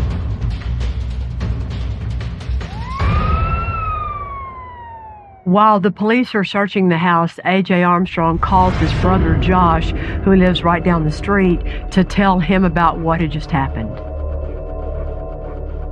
I had gotten woken up by Josh coming in, yelling. I was half asleep still, like, what is going on? He said that his younger brother, AJ, had called him and told him that someone was in his parents' house a couple streets away. Josh told me to stay at the apartment, and then he ran over there. The homicide detectives secure the scene and they look around, and they see shell casings in the bedroom. They also noticed that there was a bullet hole in the ceiling right outside the parents' bedroom, which was under A.J. Armstrong's bedroom. They notice as they sweep the kitchen that there is a gun on the countertop that could be the murder weapon. When HPD examined the gun they believed to be the murder weapon, they didn't find any fingerprints, but they were able to determine that that's the same gun that belonged to Antonio Armstrong Sr., and he normally kept it in a bedside table. Also on the counter, there is a scratched out note that says, "We've been watching you for a long time." It's like something out of a movie. That only adds to the mystery, because who would want Dawn and Antonio Sr. dead? It was hard to live in Houston, Texas, and not know about the Armstrongs. Antonio Sr., who is an All-American college football player who gets drafted in the NFL, he parlays that into owning gyms in Houston. His wife is beloved in the community, and they send their kids to the most prestigious school in Houston, the Kincaid School. They're the kind of folks you would want to be jealous of, but nobody could be because they're so darn charismatic. Antonio and Dawn were the greatest people, really caring. Josh and his mother had a great bond. The family just seemed so happy, so close together. After the attack, Antonio Sr. was on life support for several hours, and sadly, he passed that evening, but he had never woken up. He was never able to say what happened. Josh was so confused. People were very sad. Antonio and Dawn were just all around great people. The police interview AJ, his little sister Kara, and the older brother Josh, who arrives at the scene a little later. Based on that interview and the evidence they retrieved from the crime scene, the investigators are suspicious about what happened that night. So A.J. Armstrong is taken down to HPD and questioned into the early hours of the morning.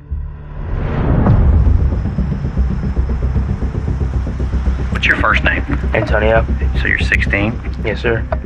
You know, we need to sit down and talk to you, figure what happened today, what's been going on. It was like probably 1 or 2, and I went to the restroom, and when I came out, I heard the door open, and I thought it was my parents, so I like walked downstairs when I heard the 2 gunshots go off, and I ran back upstairs. And when I ran back upstairs, I heard somebody run out of my parents' room and like hit the door. And then I don't know how they got out. Well, did you physically see somebody? Or? No, like, I saw him running. So I just took off back upstairs and went straight to my closet. And that's when I called 911. I just like personally felt bad because like I saw the guy, like I feel like I should have done something. Okay, when you called 911, there's just so much that doesn't match. In a 16-minute 911 tape, he never mentions that there is a masked man in the house. Then hours later, in his statement says, "Oh, there was a masked man in the house and I saw him running." You know, ultimately, we need to figure out what happened today. When we start having inconsistencies, it starts making it tough. Because now we're at a loss of trust.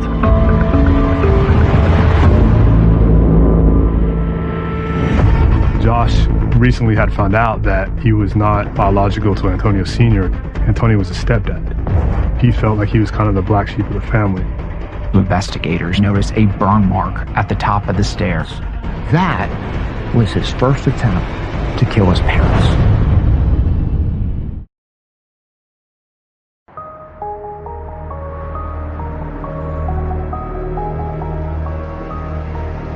While A.J. Armstrong Jr. is at HPD being questioned about the murder of his parents, A.J. makes the surprising admission that he saw the suspect leaving his parents' bedroom. What did he look like? I mean, they had it was like a mask. You could only see the eyes and the mouth, but he looked like a black guy, but I'm not like 100% positive, but I'm pretty sure it was an African American. In a 16-minute 911 tape, he never mentions that there is a masked man in the house. Then hours later, in his statement says, oh, there was a masked man in the house and I saw him running. That just doesn't add up. Does your dad own a gun? Yes, he does. He has his case in one of his drawers, and like my dad, his drawers, the closet, and under the bed is like off limits, so like, I've never gone in there or like seen it or anything like that. You know, when we're in the study that leads to your dad's room. Right. In there, when you look up, there's a bullet hole in the ceiling that comes from your bedroom. Bullet hole in the ceiling. Yeah, that comes through the floor, and then on the floor there's an actual bullet that was actually fired. I can explain the gun from the room upstairs. It was like 2, maybe 3 weeks ago. Me and one of my friends was just like playing around. Hey, like, have you ever shot a gun before? And I like went and checked the 3 places, and the gun was under my dad's bed. I laid my pillow thinking like that would stop it, but I guess it did not stop it. Yeah. Now, see, and that kind of goes back to what we were saying just a minute ago. You said that you haven't seen it, and then now we kind of give you a little more, and then it's like, oh, wait a minute, this is kind of the time to clear it up. Deactivate the alarm before you unlock the door for the officers? Yes.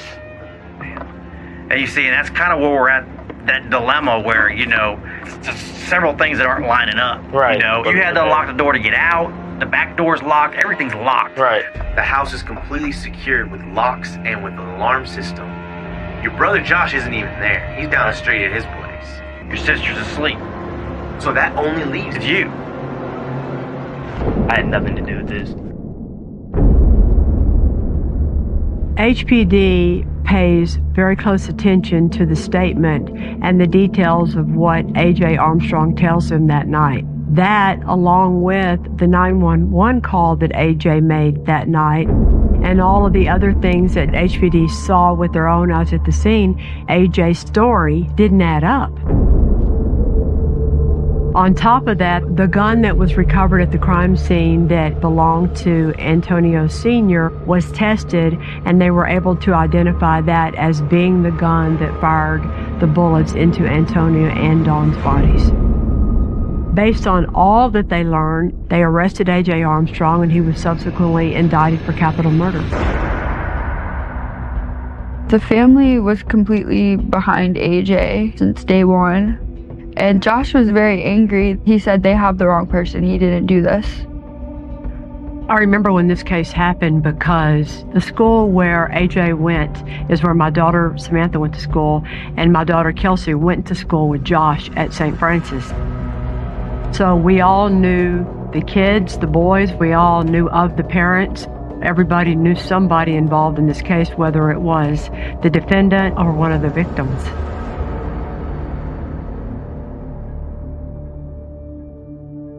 At Antonio and Dawn's funeral, I could really see how much so many people cared about them.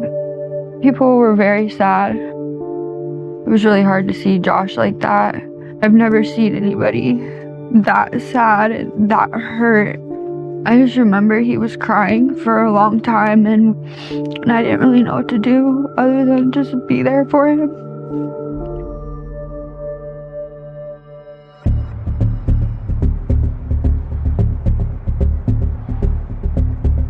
I was brought in to represent AJ when Chris Collins, my co-counsel in this case, called me. Chris Collins was Antonio Sr.'s personal lawyer. When I spoke with AJ's family members about AJ and I learned about AJ, I was like, there's no way this kid could have committed this crime. It just doesn't make any sense. Rick DeToto is now a very well-known defense attorney, but before that, he worked at the DA's office, and that's where I first met him. He was like this stud guy walking around, real cocky, not intimidated by anyone. When I heard that A.J. Armstrong hired Rick DeToto as his lawyer, I thought, ooh, good move. AJ's initially charged in juvenile court, and one of the things that prosecutors in juvenile court can do in Texas is determine if they want to certify someone as an adult. Prosecutor filed a petition to certify him. We had a hearing. The judge in the juvenile court certified him as an adult. Because A.J. Armstrong was only 16 years old, he is able to be released on bond, and he's placed in the custody of his grandmother, Kay Winston. Before the trial, there's still evidence that can be gathered and collected to get the case even tighter and cleaner and stronger.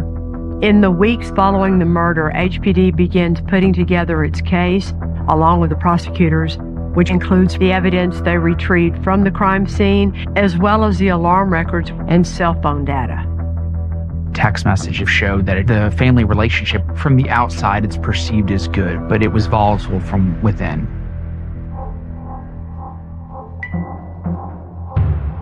Through the text messages, we learned that there were issues between AJ and his parents.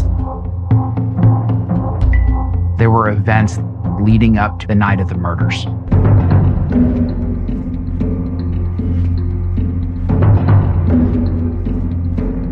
He was using money on drugs. And more than anything, I think his mother was upset by the constant lying.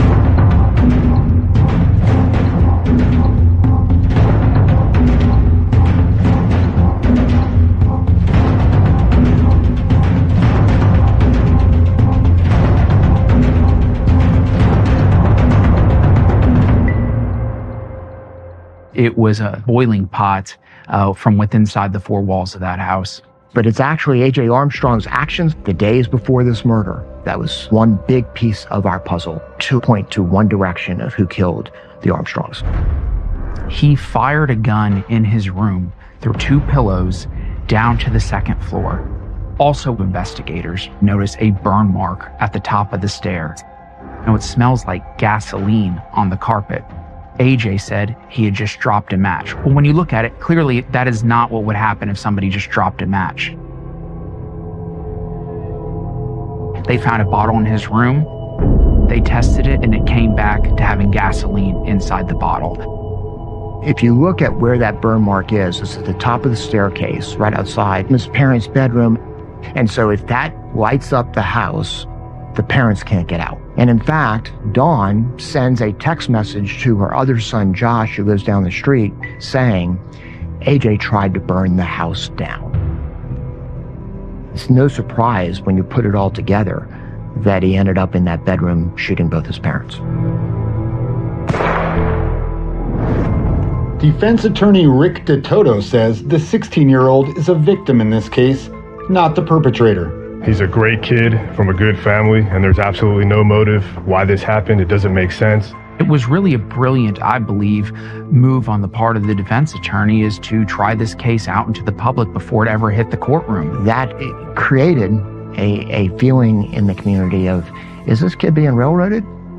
While A.J. Armstrong has the support of most everyone in his family, especially his grandparents, that same family turns on, surprisingly, another member of their very own family. Josh recently had found out that Antonio was his stepdad. And when Josh found out that he was not biological to Antonio Sr., it affected him. According to the family, there was some jealousy with Josh, the way they were treating AJ and the way they were treating Kayra, and how he felt like he was kind of the black sheep of the family. So we presented Josh Armstrong as an alternative suspect in this case.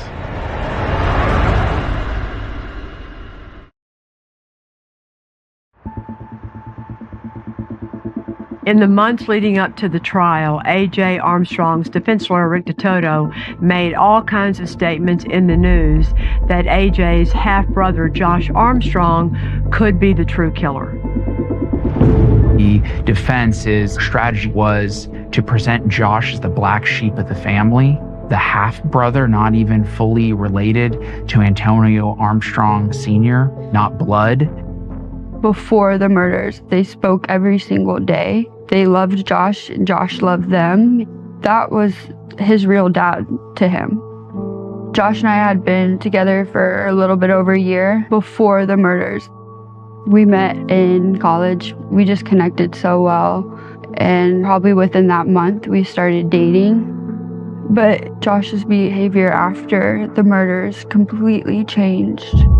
At first, it was just depression, but then a week or two later is when I started seeing the paranoia come out. He felt that if somebody went after the parents, what's to stop them from going after him and I? I don't think that Josh knew his family was saying that he's the one who did it. Despite all of the defense's theories that Josh Armstrong was the true killer, he was never truly considered a suspect by HPD because at the time of the murder, Josh always had a hard, firm alibi that he was with his girlfriend, Hannah.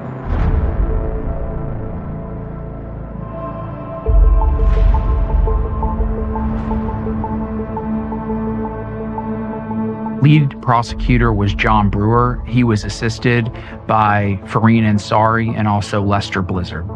The prosecution leaned a lot into motive. They were trying to get into the mind of AJ Armstrong. They are presenting a lot of evidence regarding grades and drug use and the taking away of vehicles, trying to pin basically the motive in front of the jury as to why AJ Armstrong killed both of his parents. He had failed out of the prestigious Kincaid School. His car was taken away from him and he couldn't see his girlfriend. To a teenager, that's their entire world. The people who took all these things away from him, they ended up dead. Other than motive, the strongest evidence the prosecution has are his actions leading up to the murder. The prosecution is also presenting a lot of evidence regarding the alarm records. The records said that the night of the murders, the alarm was set, the door was locked, there was no sign of forced entry. So the prosecution was arguing because the alarm system was on and the records showed that no one came in or came out, that there was no way anyone else could have done it except for AJ. What they didn't know was that Josh had access to the house. And we had an alarm expert that could show that the way the zones were set up in that house, the door coming into the garage, if it was cracked, and we had testimony from the witnesses that that door frequently wouldn't close all the way, it would leave the front door open, meaning that you could open and close the door without the alarm going off. And we were able to call that expert during the trial to show that that's a problem with the alarm system in a way someone could get in and out and not trigger the alarm. Even though it's unlikely that two doors would have been open at the same time so that the alarm wouldn't go off, the defense was able to point out that nobody had actually looked into that possibility because they said from the beginning, HPD zeroed in on AJ as their only suspect. In 11 minutes of going into that house, before anything, they made up their mind, he did it. There's no physical evidence that ties AJ to the homicide. There's no DNA, there's no blood, there's no hair fibers, there's nothing. There's no blood on the gun, there's no blood in his room, there's no blood on his clothes. There was no physical evidence in a very bloody scene in the bedroom that linked AJ to the crime except his presence in the house.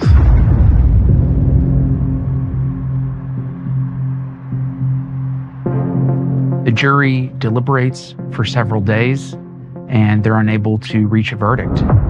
Trial comes back as a mistrial. There were 8 jurors who believed he was guilty beyond a reasonable doubt, and there were 4 who didn't believe the state proved it beyond a reasonable doubt.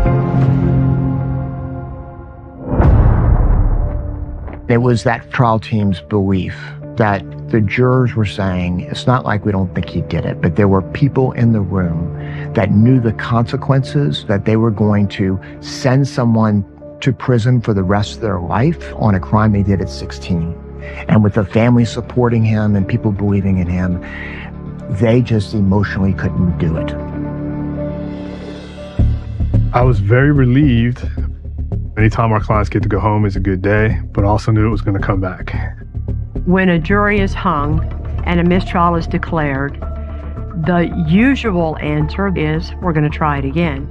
The difference in this case is that you have the family of the victims who also happen to be the family of the defendant, they do not believe the case should be tried again. We can't move on with our lives, and we can't forget what we've been through.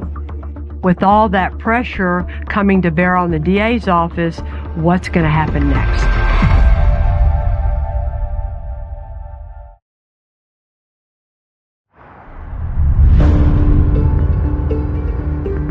When the trial against A.J. Armstrong for the murder of his parents was hung and a mistrial was declared, the DA's office makes the decision to try the case for a second time, because when you have two people who are murdered and the state of the evidence points to one suspect, you're going to try that case again. After that first trial, some of the trial team had gone to other DA's office, and so they were looking for a new team to try the case. I picked up the case in between trial 1 and trial 2. I knew that it was a very contested case, and so I knew it was going to be an uphill battle when I took over the case. And Ryan asked me to join him to try the case for the second trial. This is already a very compelling case, and it's captured all of our attention. I'm especially paying attention to it because I know the lawyers so well. Both John Jordan and Rick DeToto worked at the DA's office, and I helped train them. John Jordan's style is a little more dramatic. He very much likes the whole theater courtroom part of a trial. And knowing those guys, they are both very ready to duke it out against each other in the courtroom. I have a great deal of respect for Rick DeToto. He is a tremendous advocate. Juries love him. The problem is we had the truth on our side. We kind of went into the second trial, even though we were kind of new. We didn't know the case like the defense team who had had it since day one. We're like, okay, well, we just have to get a better jury, and the evidence is great, and so we're going to try the case somewhat similarly, and we trust the evidence enough that we are confident that we're going to get a guilty verdict. It's now 3 years later since the first trial, and in that time, A.J. Armstrong has grown up. He is now married to his longtime girlfriend, Kate. He has a son of his own. He looks a lot older. This is going to be a whole different kind of appearance that he portrays in front of a jury this time compared to last time. In the opening statement, we recognize it's hard for rational, non-sociopathic people to get their head around the idea of what seems like normal teenage problems can lead to homicide. So what we did is we told the jury is you may never know why he did it, but you're going to be very confident and know he did it based on the evidence. So we stuck to his actions, his words, and the alarm records. In the first trial, the defense claimed that doors could be open and the alarm not go off. And it is the state's burden to prove beyond a reasonable doubt that the night of the murders, that house was secure. The alarm system is complex. And what we learned is in the first trial, neither the state nor the defense had the complete records. They had records from ADT alarm system. ADT is the hardware side of this case, but they contract with a software company who monitors those records, and that company is Alarm.com. And so when we got Alarm.com's records prior to trial 2, we see now that there is way more activity that can be determined within the records, showing that nobody went in and out of the house and that the alarm system did not trigger, did not go off the night of the murders. So we had an expert from ADT to explain the alarm. My co-counsel, Chris Collins, was able to determine on cross-examination that there was a minimum of like 77 errors in the records of the alarm system. Chris was able to go step by step with that alarm expert and show to the jury that the records weren't accurate. And it was difficult to argue that no one could have gotten in and no one could have gotten out. The defense really leaned into Josh in the second trial. In the first trial, they throw him out as a possible suspect. By the time trial 2 comes around, they have put all their cards in the Josh Armstrong basket as an alternate suspect.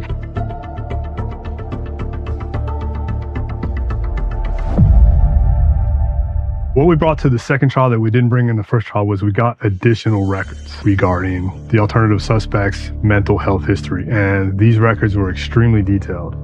We needed to present them to show the jury that the mental health issues occurred before the murders, not just after. This is the only case I've ever tried in my career where we had to essentially be a prosecutor and a defense attorney in the same trial. We were fighting to convict somebody we know is guilty, and at the same time, fighting to exonerate somebody we know is innocent. What we had to deal with in the second trial that the first team didn't is the court had ruled that they could put forward Josh Armstrong's mental illness as an alternative suspect theory. Not only did we have a very good expert witness to rebut that in a psychiatrist, but we had the person who knew Josh the best, his live-in girlfriend, Hannah Pallon. Hannah Pallon testifies as to where Josh was the night of the murders, and she also provided a lot of correcting the things the family was trying to portray about Josh. I testified at the trial because I felt like I needed to be the one to say, this is all not right. Josh was never like this before this happened, before his parents were killed. There was never any sign of mental illness. There was no sign of depression. He had a bright future. He loved his family. And what AJ's lawyers did up there was disgusting. Watching how all this played out, the way she brought it to life for the jury, the way she defended the honor of Josh, good for her. Good for her. I hope she's proud of herself, because we all are. When the jury went out for deliberations in the second trial, I was as confident as I always am. And as the deliberations lingered and as it went on and on, started getting worried. They came back, they too could not reach a verdict. And I felt like I had been punched in the gut. But this time it flipped. It went from 8 not guilty to 4 guilty. So when they came back and there were more jurors for not guilty than guilty, it was tough to recover from that. It is. It's somewhat humiliating. We're going in the wrong direction. I mean, what are we doing here? It was devastating. After that second trial ended in a hung jury, you have 2 prosecutors who've just lost trial number 2, and a decision has to be made. Do we try this case for a third time? The elected DA is the person who makes that decision. So when John Jordan and Ryan Trask made the commitment that they wanted to try this case a third time and do it again because they knew what the evidence was, that's the representation they made to their boss, and that's the decision that was made because they believed in this case. But then there was a groundswell of supporters for AJ. Things started gaining momentum where people were like, enough is enough. Leave this kid alone. You sent your best prosecutors, you sent all your evidence, you sent hundreds of witnesses, you spent millions of dollars to go after this young man, and you can't get him. Let him go.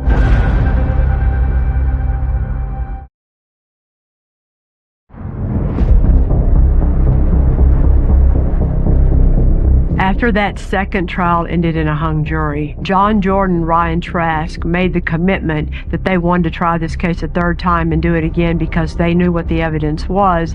But in the first trial, the split was 8-4 for guilty, and in the second trial, the split was 8-4 for not guilty. So the prosecutors knew they were facing even more pressure from the court of public opinion to try and make sure they got a verdict in the third trial.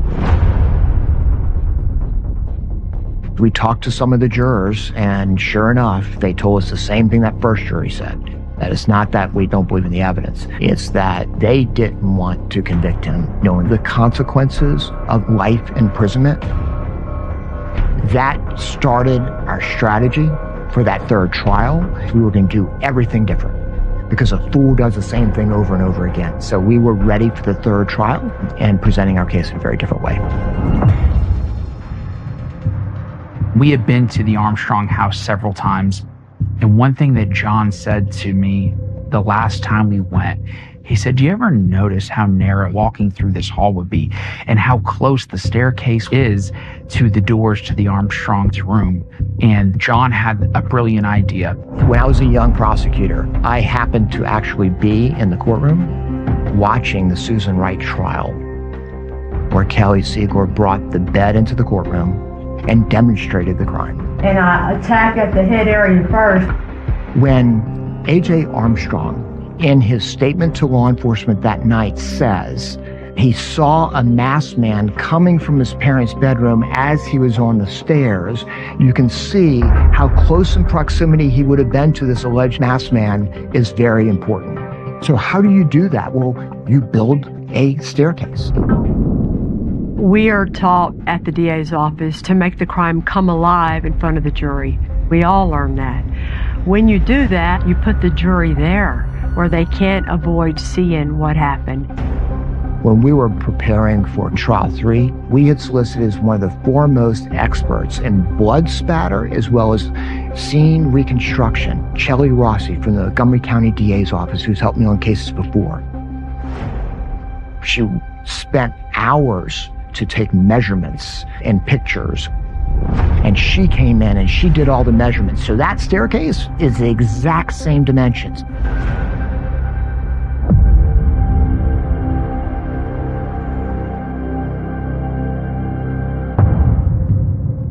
We placed the staircase away from the end of the jury box so they would see how close in proximity A.J. Armstrong would have been, if you believe his statement, on the staircase to this alleged made-up assailant who had a mask on. And so two things would have happened since it's so close, literally 3 feet and 3 inches, is one, being that close, the assailant would have killed A.J. Armstrong and not allowed a survivor in the home. Or two, 911, do you need medical, police, or fire? I heard 2 gunshots downstairs in my pants room. the very first words out of your mouth when you call 911 immediately afterwards was, "There's a masked man in my house."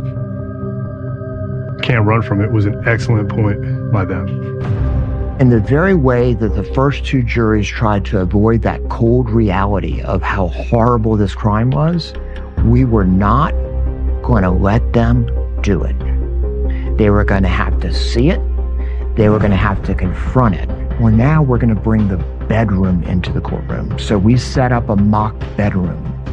I thought it was important for the jury to see if there was an unknown intruder that came into the home in the middle of the night to retrieve Antonio Armstrong's firearm, that they would have to come into the bedroom, walk around the king-size bed over to the nightstand, go into the bottom drawer, remove the firearm, assume that it's loaded, come back around to Dawn's side of the bed, and fire 4 shots in the middle of the night. I think that out of all of the assumptions that it was an unknown masked intruder, to do that was just ludicrous. Reconstructing the bedroom was straight out of the Kelly Siegler playbook. It's effective, but it's like show and lights and smoke and fog and mirrors. I think it was just over dramatic. When John Jordan started to build out the stairwell and the bedroom, I heard all about it. I got a lot of text messages and phone calls. Guess what Jordan's doing? You know where he's getting it from. So, it makes me proud that he thought to do that. 6 inches in slightly. I've been called dramatic and theatrical a few times in my life, but if it works and a jury understands what we're trying to say, then that's what matters. After we presented the reconstruction of the crime scene, one of the things we decided to do differently was how we presented the alarm records. In the second trial, we had one representative, an expert from ADT, to explain the alarm. What we learned in trial 2 is that because the expert from ADT did not understand the software from alarm.com, he did not have answers for some of the things that were being asked of him by the defense attorney on cross-examination. So in trial 3, we now bring the expert that understands all of the alarm records, Jason DaCosta, who was the VP for alarm.com. And we went through for hours, and we went through everything. And he testified to a lot of the things that the defense was trying to say to were errors in the alarm records. He could turn around and say, that's not an error. That's how the alarm records should be reporting. And so he was a great help to us in trial 3, bring the truth to the jury about what the alarm records really meant. In closing, what I wanted the jury to feel was everything that I've tried to get them to feel in the first 2 trials. Police did a horrible job. They narrowed in on AJ, but I got really aggressive. This is a reckless prosecution. Only you can stop it. Only you can tell them enough is enough. In closing argument, I used the alarm records. I tied in how voluminous those records were, and then I showed a text to the jury. It was something that Dawn had sent to her son, AJ, months before her murder, and it said, "The alarm doesn't lie, you lie."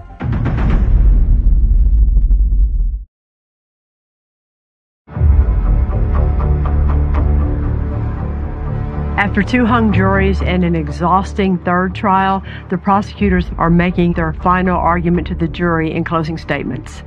Because this defendant has the ability to fool everybody, but he couldn't fool Mama. Towards the end of my closing, since it became a decision for the jury, was it Josh or was it AJ? We ended it with what we truly believed. I want to end this trial attempting to give a voice to Dawn. You are the only people in our community who, with your verdict, can exonerate my innocent son by holding my guilty one accountable. You could see her saying that. It has been an emotional 1.5 years. And I told John, if he's not convicted on the evidence we just presented, it will never be good enough. We, the jury, find the defendant, Antonio Armstrong Jr., guilty. Our heart goes out to the family. We understand they're going through a lot. It's just their truth is not the truth, but our heart goes out to them because they are victims. Because he was found guilty of capital murder is an automatic life sentence, and because he was 16 at the time of the crime, he'll be eligible for parole in 40 calendar years. It's the worst moment of my career. It's a complicated emotion in that I know I fought my ass off for him. I gave a lot for that young man, but I still felt like I let him down. Obviously, the work that all these lawyers did is pretty impressive, to be able to change their strategy based on how it played out in the last trial and move forward and stay so invested in this case speaks a lot to what good lawyers they are. I think Antonio and Dawn would be proud of their son Josh. I even think they would forgive AJ for what he did, because that's the kind of people Antonio and Dawn were. But I know Antonio and Dawn have to be proud of the fact that we're getting the truth. I think Josh is the ultimate victim of these murders, and to be so compassionate for your family and believe that you are one of them, only to see what played out in those trials. I don't know how somebody recovers from something like that. I'm sure he's seeing the news and seeing how he's being portrayed. Frankly, we think Dawn would have been appalled. And yes, it's 2 people who never met her, who is going into that courtroom, giving her a voice and holding the truth accountable and exonerating one son by convicting the other. Until the end of my career, I will be very proud of what we did to do that. With AJ Armstrong finally being found guilty in the courtroom, I think the hope for all of us is that Josh can walk away knowing in his heart he didn't do anything wrong, and he can go try and live his best life without anybody in his family on his side. And that's going to be really hard for him to do, but I think that all of us really hope that he's able to do that.